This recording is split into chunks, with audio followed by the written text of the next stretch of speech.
Seigneur, notre Dieu, répands sur nous ton Esprit Saint en ce jour qui t'est consacré, afin que nous puissions aimer ta parole que nous écoutons, nous puissions la mettre en pratique et nous puissions en produire des fruits. Ô Seigneur, envoie ton esprit et tout sera créé, tu renouvelleras la face de la terre. Bien-aimés dans le Christ, en ce jour, dimanche 8 octobre, l'Église nous donne, dans ce 27e dimanche du temps ordinaire, de méditer l'évangile de Matthieu, chapitre 21, versets 33 à 43. En ce temps-là, Jésus disait aux grands prêtres et aux anciens du peuple, « Écoutez cette parabole. Un homme était propriétaire d'un domaine.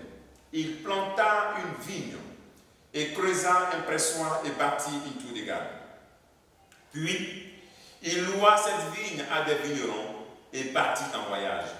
Quand arriva le temps des fruits, il envoya ses serviteurs auprès des vignerons pour se faire remettre le produit de sa vigne. Mais les vignerons se saisirent des serviteurs, frappèrent l'un, tuèrent l'autre, lapidèrent le troisième. De nouveau, le propriétaire envoya d'autres serviteurs, plus nombreux que les premiers, mais on les traita de la même façon. Finalement, il leur envoya son fils, en se disant, « Ils respecteront mon fils. » Mais, voyant le fils, les vignerons se dirent entre eux, « Voici l'héritier, venez, tuons-le, nous aurons son héritage. » Et ils se saisirent de lui, le jetèrent hors de la ville et le tuèrent. Eh bien, quand le maître de la vigne viendra, que fera-t-il de ces vignerons? On lui répond, ces misérables, il les fera périr misérablement. Et il louera la vigne à d'autres vignerons qui lui remettront le produit en son temps, en temps voulu. Jésus leur dit, n'avez-vous pas lu dans les Écritures, la pierre qu'ont rejetée les bâtisseurs est devenue la pierre d'angle? C'est là l'œuvre du Seigneur, la merveille devant nos yeux. Aussi, je vous le dis, le royaume de Dieu vous sera enlevé pour être donné à une nation qui lui fera produire des fruits. Acclamons la parole de Dieu, louange à toi, Seigneur Jésus. Cette parabole que nous connaissons très bien est un résumé de l'histoire du salut. Comment Dieu a envoyé les prophètes, les gens les ont tués, ils ne les ont pas écoutés. Et à la dernière minute, il a envoyé son fils Jésus-Christ et lui-même on l'a tué.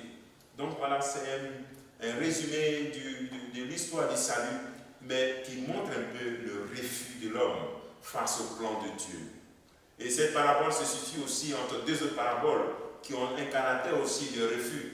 La parabole des deux fils. L'un qu'on envoie, il dit non, il ne va pas, après s'en va. L'autre, en même temps, qui dit oui et qui ne fait pas. Et cette parabole du repas de noces où l'invité, il envoie des gens pour venir.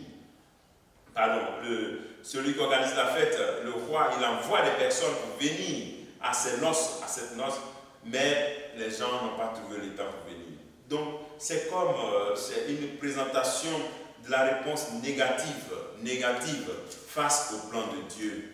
Donc, Jésus attire l'attention des chefs des prêtres, les chefs des dirigeants religieux, afin qu'ils puissent être attentifs au plan de Dieu, pour pouvoir découvrir et appliquer le plan de Dieu et ne pas voir ce plan de Dieu être rejeté par des erreurs de discernement.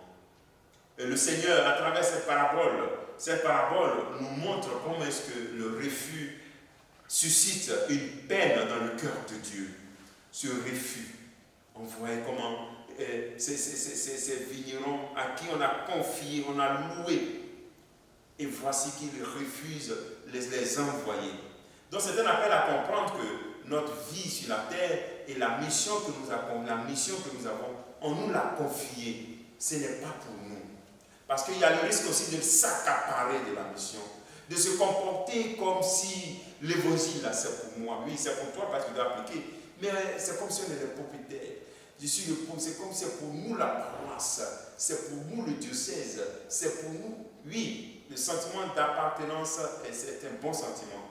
Mais dans le fait où tu proclames ta personne, tu ne reconnais pas qu'au-dessus de toi, il y a quelqu'un qui te demande quelque chose. Voilà.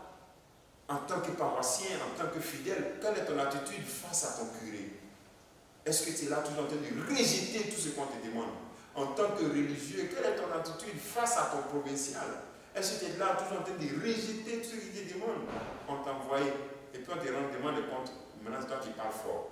En tant que prêtre, quelle attitude par rapport à ton évêque, même s'il est comment, quelle est l'attitude? Est-ce que tu te comportes comme ces vignerons?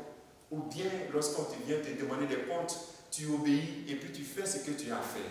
Voici l'appel que chacun d'entre nous devons nous poser, parce qu'on nous a confié des portions de territoire.